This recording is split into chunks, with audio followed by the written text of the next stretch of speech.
En el episodio pasado terminamos con las eras geológicas y dimos inicio a las edades de la tecnología. Hoy iniciaremos con la primera parte de la Edad de Piedra. Dicho esto, empecemos, pero antes, por razones de que este resumen no se convierta en un documental, iniciaremos por el Paleolítico europeo y posteriormente por el resto de los continentes.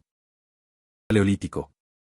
Entre hace 2.59 millones de años y 10.000 años. El Paleolítico es el primer periodo de la Edad de Piedra, el cual comenzó casi desde el inicio del Pleistoceno, irónicamente también apodado como la Edad de Piedra, por coincidir tanto en extensión como en el periodo de su finalización con el comienzo del Mesolítico y la Edad Geológica Holocena, respectivamente. El término paleolítico significa piedra antigua, el cual proviene de las palabras griegas palaios, que significa antiguo, y por lithos, que por su parte significa piedra. Fue acuñado por el arqueólogo John Lubbock en el año de 1865, creado para contrastar con el término neolítico, que por su parte significa piedra nueva. A pesar de su nombre y de que su material principal era la piedra, otros materiales utilizados eran los huesos, las astas, los colmillos de los mamuts junto con sus pieles para poder producir cuero, junto con la madera y fibras vegetales, entre otros materiales.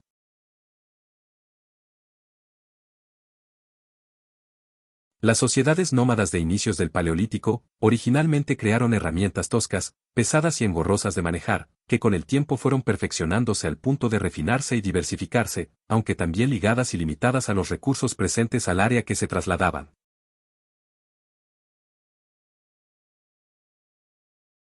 El Paleolítico a su vez se divide en tres periodos.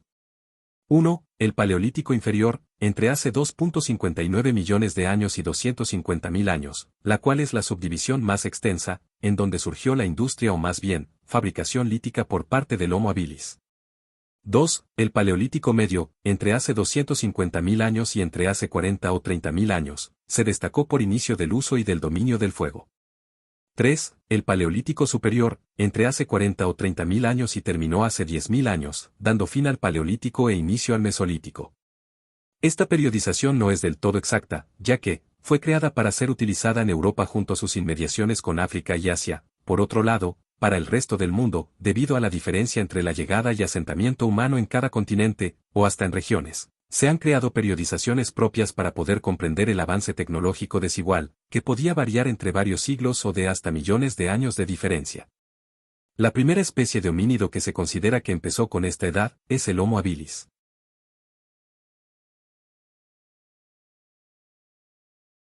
Un hecho curioso es que pese a las diferencias culturales, territoriales y hasta cronológicas, la fabricación de herramientas y utensilios no variaron mucho en el Paleolítico tecnológico de diferentes civilizaciones, resultando de que varias culturas con el paso del tiempo, llegaran a conclusiones similares sobre técnicas de fabricación de herramientas líticas. El método de fabricación fue mediante un percutor de piedra para el trabajo más pesado y por el otro, utilizando uno hecho de cuernos o huesos para algo más delicado y preciso. El proceso era el siguiente: se percutía las esquinas y el centro de las piedras, las cuales tomaban principalmente una forma concoidal. Algunos de los materiales seleccionados fueron la cuarcita, el cuarzo, el sílex, cuyo uso más famoso fue para la generación de fuego, no solo durante la Edad de Piedra, cabe aclarar. Aunque también era usado para herramientas, otro material interesante fue la obsidiana, la cual es un vidrio volcánico, que fue usado para la fabricación de cuchillos y armas, que honestamente solo podrían envidiar la resistencia del hierro de las quetanes, cosa que los mexicas mejor conocidos como aztecas conocieron y utilizaron en guerras. La creación de los primeros cuchillos fue por propósitos más utilitarios que culinarios o defensivos. Las primeras hachas creadas por el Homo habilis, fueron creadas en torno a esta temporalidad, aunque esto fue en el periodo Uldewe tardío, periodicidad africana, hace 1.4 millones de años en el sur de Etiopía y los yacimientos de la garganta de Olduvai, en Tanzania hace 1.2 millones de años. Por lo extenso de esta sección, las periodizaciones se dividirán por continentes, empezando por Europa. Aunque por razones ilustrativas, usaré el casos extraterritoriales para la clasificación mostrada. Durante el Paleolítico inferior arcaico, predominó el modo técnico 1, también conocido como la cultura de los cantos tallados, también conocidos como rodados, en donde tenemos a lo que aparentemente sería la primera herramienta. Sip, es lo que ustedes ven, una piedra que fue usada, ya sea, en su forma bruta o tallada para darle filo. Antes de ir con la cultura chelense, o cultura de los cantos rodados, también tiene los apelativos anglosajones de cultura oldubayense o del guijarro. El modo técnico 2, asociado principalmente a los bifaces, que son piedras talladas por los dos lados o mejor conocidas como hachas de mano, las cuales pese a su apariencia simple, fueron las navajas suizas del Paleolítico, ya que fue usada para casi todo, empezando por ser usada para desmantelar animales, ya sea para separar la carne del hueso o de su pelaje, como un azadón de jardín que era usado para excavar, o como un hacha para poder romper o cortar madera. Y hasta para perforar por si todo lo anterior fuera poco, esta herramienta fue tan revolucionaria que dio lugar a su propia cultura, la achelense. Otra herramienta, producto de los avances técnicos, fue el hendidor achelense, de apariencia sencilla, pero conceptualmente muy avanzado, al ser exclusivo para cortar carne y cuero. Fue la cuna del modo técnico 3 o cultura musteriense, que fue una periodización que surgió hace aproximadamente 250.000 años y terminó hace 35.000 años, el cual es agrupado junto a otras culturas musteroides. Los neandertales son atribuidos como creadores de esta cultura, en donde a los cuales se les atribuye su invención e introducción en otros continentes, hasta el surgimiento del chatelperroniense por parte de los Homo sapiens. En este modo, surgieron herramientas como las raederas, una herramienta creada para la extracción de pieles, para obtener cuero para fabricar ropa y tiendas. Otra herramienta o más bien recurso, fue el fuego, ya sea, creado por la naturaleza o creado de forma artificial, el cual fue usado por homínidos extintos como, el Homo ergaster erectus, antecesor, heidelbergensis y neanderthalensis. Y antes de continuar, si quieren conocer más de los homínidos o del Cenozoico, aquí tiene las listas de reproducción. Fue una periodización, que comenzó hace 30.000 años y finalizó aproximadamente a inicios del Holoceno, hace 10.000 años. Con la llegada de los humanos, la industria lítica sufrió otro gran cambio, por el aumento de la precisión en las técnicas de tallado, uniendo la técnica de piedras por percusión al proceso, mejorando la calidad y variedad de las herramientas fabricadas. Refinando aún más las puntas de las lanzas y producto de los avances tecnológicos, las lascas pasaron de ser esquirlas de piedras talladas a un recurso, ya que fueron producidas o recicladas para ser usadas para la fabricación de puntas de flechas. Pero a lo que buscan algo más avanzado, tenemos la pesca, irónicamente inventada por los neandertales, la cual ya contaba con arpones, redes y hasta anzuelos, tecnología que compartían los neandertales y los Homo sapiens. Bueno, en realidad, las canoas no son exactamente herramientas, sino un vehículo, pero su utilidad, para la pesca y el transporte, simplemente no se la puede dejar de lado. Pero si quieren un resumen escueto del Paleolítico superior, este se divide en el chatelperroniense, el auriñaciense, el gravetiense, el solutrense y por último, el magdaleniense. Y antes de ir con el mobiliario del Paleolítico, tenemos al modo 0, SIP, si los modos anteriores se pueden ligar a los homínidos, cosa que en este caso también, pero en este caso a los pertenecientes al otro extremo del ancestro común, abarcando a los chimpancés, gorilas, orangutanes, aunque también se pueden incluir homínidos previos al Homo habilis. Y se estarán preguntando, ¿por qué menciono el modo 0? Es que nuestros primos más cercanos también usan herramientas para poder facilitar tareas o cuando no pueden realizarla con sus propios medios. Y esto lleva a la incógnita, si ellos pueden usar palos y piedras como herramientas para asistirse, porque están encasillados en el modo 0 y no en el 1, la respuesta es simple, los primates pueden usar herramientas pero los homínidos pueden crearlas, o por lo menos desde el Homo habilis. El modo 0, se puede dividir en dos partes empezando con el Homo equince. Que salvo por la excepción a esta regla, los chimpancés, cosa que no me sorprende, pueden crear martillos y yunques de piedra para partir nueces. Pero yendo a lo paleontológico, tenemos a los conjuntos de Gane, datados de hace 2.6 millones de años, los cuales exceden lo contemplado para las primeras experiencias de fabricación lítica, cosa que solo fue validada por los artefactos del Omequi 3. El botín descubierto en el yacimiento se pudo catalogar en 83 núcleos o piedras con marcas de desgaste, 35 lascas, que pudieron haber sido un producto residual de la utilización de piedras como herramientas, 7 piedras que se considera que fueron usadas como yunques, 7 percutores de piedra, 3 guijarros o piedras talladas, 2 piedras divididas y por último, 12 artefactos que no se pudo determinar su uso o propósito. Las herramientas de este modo, por razones geográficas y cronológicas, es atribuida a homínidos como el Kenyanthropus platyops, sumado al descubrimiento de huesos con marcas de corte de Diquica atribuidos al Australopithecus afarensis, datado de hace 3.39 millones de años. Aunque por otro lado, según los investigadores Jonathan Saleh, Siren el-Saattari y Tim DeWitte, los cortes encontrados en esos huesos pudieron haber sido causadas por cocodrilos y no por homininos. Otro punto de divergencia con el oldubayense son los yunques encontrados, siendo que en este se percuten las piedras entre sí, mientras que en el lomecuinse se le da forma al golpearla con el yunque, de forma similar a los chimpancés cuando rompen nueces. Los núcleos de piedra también difieren al ser producto de ser piedras volcánicas grandes, dando lugar a núcleos toscos y lascas pesadas, que son más rudimentarios que los oldubayenses. Pero la percusión no se limitaba al usar piedras como martillos o yunques, ya que se encontraron restos de intentos toscos de percusión de piedras por la falta de precisión en las técnicas de tallado. Y por el preoldubayense, cuya diferencia al modo 1, es que las piedras y huesos tallados son producidos mediante procesos muy burdos, pero con fines utilitarios. Por ejemplo, si una piedra era rota y salía una lasca filosa, era utilizada como herramienta de corte, en lugar de directamente fabricarlas. O otra diferencia, notable con el estilo anterior, es que las piedras utilizadas eran recolectadas a lo largo de kilómetros, con el fin de producir mejores herramientas. Se cree que la progresiva retracción de las selvas y bosques, sumada a una mayor aridez, incentivó la evolución no solo de las herramientas sino que también de los homínidos, que paulatinamente fueron contando con ellas con mayor frecuencia para facilitar su supervivencia, derivando en el perfeccionamiento de estas con el paso del tiempo. Pese al estereotipo de que los humanos vivían exclusivamente en cavernas durante el Pleistoceno, cosa que sí sucedió, los homínidos por razones de seguridad y para protegerse de los elementos empezaron a crear sus propias casas y refugios como.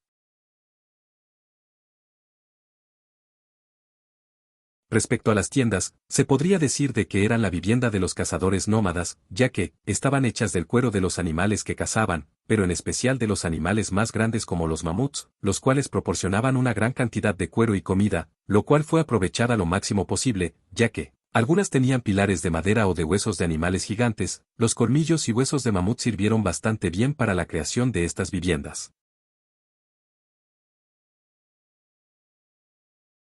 Las cabañas eran una alternativa semisedentaria a las tiendas, aunque su fabricación dependía de los materiales y de los animales disponibles. Después de todo, no en todas partes habrían mamuts disponibles para poder crear una tienda de campaña.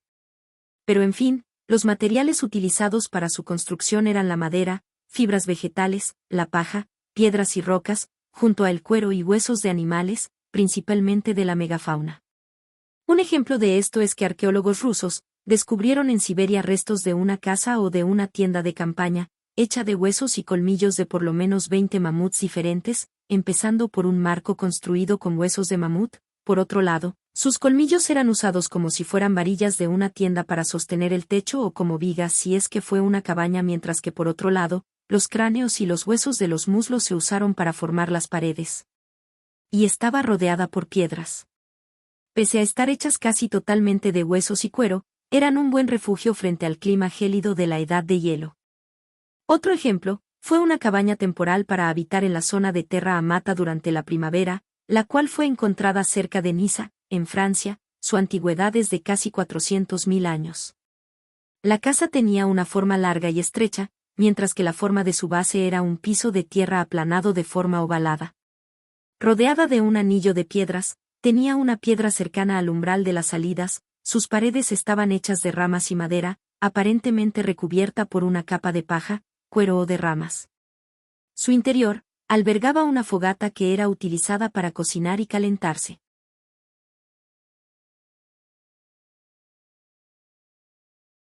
Las cuevas son la vivienda de este periodo que no necesita presentación, siendo tan popular que algunas veces los neandertales y humanos primitivos que vivieron en ellas son llamados cavernícolas. Pese a lo dicho, las cuevas no eran exactamente la mejor opción en términos de bienes raíces. Para los homínidos, empezando por su escasez, los homínidos no tenían el interés ni la tecnología para fabricar casas dentro de las montañas como las personas que viven en las cuevas de Capadocia, en Turquía. Otra desventaja es que, más que ser obtenida de forma pacífica, se tenían que usar medios más hostiles con animales, que vimos en el periodo pasado o hasta contra otros homínidos u personas. Dejando eso de lado, las cuevas proporcionaban un refugio más resistente contra las inclemencias del clima y más fácil de defender contra los depredadores. Un ejemplo de esto fue que en la cueva de Gourem, en Gibraltar, se encontraron no solo restos de neandertales, sino que ésta había sido habitada por una tribu de estos homínidos, aunque eso fuera de forma intermitente, por lo menos, unos 1000 años, según los restos de fogatas hechas en esa cueva, que fue calculado en base a los residuos de hollín y cenizas encontradas. Pero volviendo al uso de las cuevas en general. Sus paredes, en ocasiones eran utilizadas para la creación de murales y pinturas rupestres, siendo uno de los casos más famosos, las cuevas de Altamira, en España. Por otro lado, sus pisos, generalmente eran utilizados para fabricar sus herramientas, artesanías y armas, sin contar para cocinar sus comidas, aunque en ocasiones importantes, también se convertían en sitios rituales o religiosos, como en el caso de los entierros, que eran acompañados junto a un ajuar funerario como flores, estatuillas y hasta comida, como en el caso de la cima de los huesos de Atapuerca, en España, que al parecer era utilizado con fines rituales. La razón por la cual el uso de las cuevas entró en decadencia fue por, además de las razones mencionadas, gracias a la evolución y refinamiento en la creación de viviendas, que pese a ser menos resistentes, al ser estas más fáciles de obtener o más bien de fabricar, debido al uso de materiales locales en lugar de depender de formaciones geológicas raras. En fin, aunque por otro lado, salvo por las cuevas, casi todas las tiendas y cabañas primitivas, junto a sus restos, fueron borradas por la combinación del clima, la humedad y el tiempo, derivando en que las evidencias de la mayoría de los campamentos creados en el pasado queden perdidas para siempre. El tema por sí mismo da para un video entero, pero retomando con el episodio, tenemos el caso de la domesticación del perro. Antes de empezar, para evitar confusiones, es necesario diferenciar la domesticación de la doma de animales. Ya que, el domar a un animal implica que éste sea entrenado y amansado para un determinado fin u propósito, mientras que la domesticación implica una selección artificial de animales que paulatinamente produce cambios significativos a nivel físico y conductual. Se cree que la divergencia entre los lobos y los perros fue hace 40.000 o 27.000 años durante el último máximo glacial, en donde se teoriza que los perros descienden de una manada de lobos grises, pero si están buscando desde hace aproximadamente cuánto tiempo están con nosotros, que bueno, hasta que se encuentre un caso más antiguo. Se considera que el perro de von Oberkassel, datado de hace aproximadamente 14.200 años, es el perro más antiguo descubierto.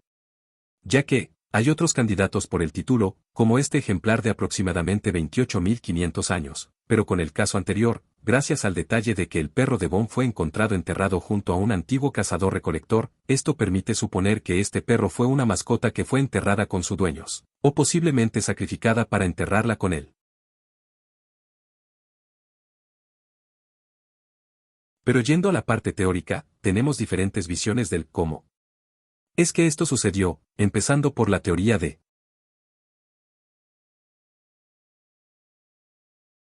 tenemos la propuesta de los cachorros, promovida por el científico británico Francis Galton, el cual en términos de fama es opacado por su primo, un tal Charles Darwin. Su teoría alega que la domesticación fue mediante la conservación, por no decir selección de las crías de lobo más mansas, que más que ser mascotas o un socio de cacerías, eran una opción de comida accesible que era alimentada con las sobras o más bien que con el tiempo se adaptaron a comerlas, ya que, los dientes de los lobos eran para cortar y desgarrar carne, no para masticar huesos, aunque bueno, no realmente los huesos, sino su médula. Aunque sabemos que no es tan deseable como la carne, pero es mejor que morir de hambre. Lo que pudo haber sido una fuente opcional de comida, con el tiempo se convirtió en un socio invaluable de la humanidad, por proporcionar un vigía que permitía defenderse con más eficiencia de los depredadores o de otros humanos, y con el tiempo una fuente de compañía. Propone que el surgimiento de los perros fue durante el último máximo glacial, en donde los cazadores-recolectores y los lobos competían por la megafauna. Esto se divide en dos vertientes. Por un lado, se teoriza de la domesticación por parte de los lobos más sociales que tuvieron contacto con los humanos, ya sea por las sobras y carroña dejada por los humanos, aunque también se cree que el olor de la carne cocinada pudo haberlos atraído, pero la otra postura indica que la domesticación fue por parte de los cachorros conservados, y hablando de ellos, aquí tienen uno, hallado en Siberia, Rusia, pero retomando con la teoría, si es que las condiciones eran ideales. Se seleccionaban a los especímenes más dóciles, adorables y menos dominantes, permitiendo que con el paso del tiempo los lobos pasaran de ser enemigos a convertirse en un compañero que gracias a sus cualidades, los volvieron excelentes centinelas y temibles perseguidores durante las cacerías, lo que creó una retroalimentación positiva. proporcionándole a los humanos una fuente comida, un excelente aliado en las peleas, más seguridad en los campamentos y con el tiempo una fuente de compañía. Transformándolos en mascotas, mientras que nosotros les proporcionamos una fuente de alimentos, refugio y un entorno más tranquilo en donde vivir. En este caso, respecto a la convivencia entre los lobos y humanos, con el tiempo se convirtió en una alianza, ya que, los humanos se aprovechaban de las rutas de migración de los animales que eran perseguidos por los lobos, aunque con el tiempo esto se convirtió en algo recíproco, que por su parte, se vieron beneficiados por la decadencia de gran parte de los megadepredadores. Pero por el lado de los humanos, con el paso del tiempo, aprendimos los patrones de migración de los animales, lo que produjo una selección y refinamiento de los involucrados, ya que, solo los miembros más aptos de los herbívoros pudieron sobrevivir a este evento, mientras que los lobos y humanos, poco a poco se fueron acercando, mientras que los lobos más hostiles permanecieron en estado salvaje o eran cazados, convirtiendo esta convivencia en un tipo de pastoreo debido a que los lobos que se acercaban a los cazadores, pasaron de comer a sobras y carroña a instalarse en esas comunidades para obtener refugio y alimentos. La llegada de los cazadores-recolectores a los territorios de los lobos, causó un conflicto en donde se generó una competencia por los recursos, conflicto que empeoró durante los inviernos del último máximo glacial, debido a que con la escasez de verduras y otras plantas para comer, se tuvo que sustituirlos con grasas y otros aceites, y como muestra de esto, tenemos a los inuits, cuya dieta a base de carne y grasa que obtienen de carne de morsa, focas, ballenas y pescados. Pero retomando, con la teoría, la mayor cacería de animales en pos de abastecerse de comida, provocó en el proceso, una mayor disponibilidad de carne, permitiendo que los lobos y posteriormente los protoperros, pudieran acceder a más sobras, y como resultado, que con el paso del tiempo, se pudiera crear un vínculo, con los más tranquilos, permitiendo una paulatina domesticación.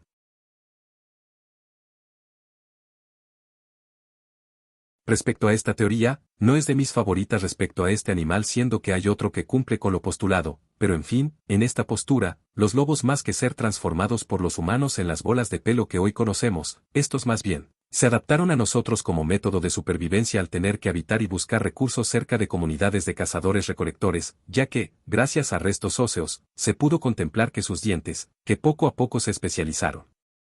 en el procesamiento de carroña y huesos asociados a la caza de la megafauna del Pleistoceno por parte de los cazadores-recolectores.